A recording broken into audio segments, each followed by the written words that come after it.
COVID-19 has killed more people in the US than anywhere else in the world. US President Donald Trump says this human tragedy is the fault of the Chinese government. This is something that could have been contained at the original location, and I think it could have been contained relatively easily. China is a very sophisticated country, and they could have contained it. They were either unable to or they chose not to, and the world has suffered greatly. His comments follow US intelligence reports that allege Beijing delayed sharing information regarding the coronavirus to stockpile critical medical supplies. And Secretary of State Mike Pompeo says Chinese officials are still not coming clean. We don't know if it came from the Wuhan Institute of Virology. We don't know if it emanated from the wet market or yet some other place. The people who know the answer to that reside inside of China. It's the leadership of the Chinese Communist Party. Beijing denies the allegations, saying it's been working closely with the World Health Organization and other governments to fight the disease. For some time, certain US politicians have disregarded facts, vilified and assaulted China in an attempt to shirk their own responsibility for their incompetence in fighting the pandemic, divert people's attention, pass the buck and blame others for their fault. Such behaviors, however, could by no means write off the anti-epidemic achievements the Chinese people have made. China's response is clearly pointed at Trump, yet he seems poised to dial up the tensions. He says higher tariffs on Chinese exports that were held off as Beijing raised purchases from the US could be implemented anyway. You can do the same thing, but even for more money, just by putting on tariffs. When the White House took similar measures in 2018, Beijing shot back with tariffs on US exports. Over the next few days, Texas, Florida, and more than 20 other US states are set to lift lockdowns. But restarting a trade war between the world's two largest economies could make getting back to business even harder. Mobin Nasir, TRT World. Well, for more, let's go to Rifat Atun in London. He's a professor of global health systems at Harvard University. Welcome to Money Talks, Rifat. Now, the Wuhan Institute of Virology is the lab in China that the Trump administration is blaming for this global pandemic. Is there any evidence at all to suggest that this might be the case? Well, this issue has kept many newspapers and media outlets very busy over the last few weeks. A number of studies have been published to explore the origins of the SARS coronavirus 2. As you know, coronavirus is very common in animals, in bats in particular.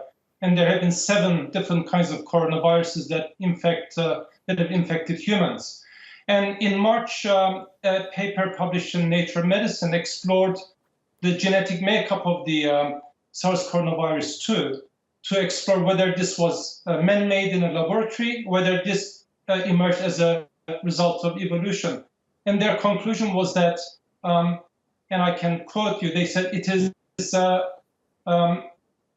the evidence shows that SARS coronavirus 2 is not a purposefully manipulated virus. But they also said that currently it was not possible to disprove whether inadvertently this virus emerged from a laboratory. And if one looks at what the US National Intelligence Director said on 1st of May, a very nuanced statement. They said they were investigating the origin of the virus, but they had concluded that this was not a man-made virus. So the question is, did this emerge in animals, then jump to humans directly or through an intermediate host, or was it inadvertently released from a lab in Wuhan, which is a level 4 safety lab, which is the highest level of safety one can get. Okay, now the other accusation that Donald Trump is making is that Beijing tried to cover up the fact that there was an outbreak, also trying to cover up that there was human-to-human transition at the beginning.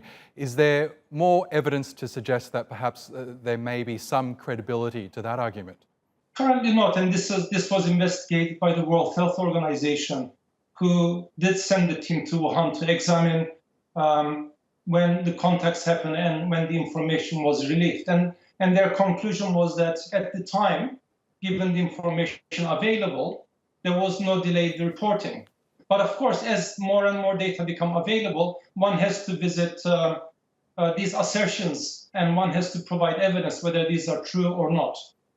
Okay, now let's turn to the US now, where you're normally based. And we know that there are a growing number of states there who are looking to reopen their economies, or they already have. Florida is the latest state to begin reopening. Do you believe that there are enough health measures in place to ensure that this is safe, that they should be reopening their economies without risking a second wave of an outbreak?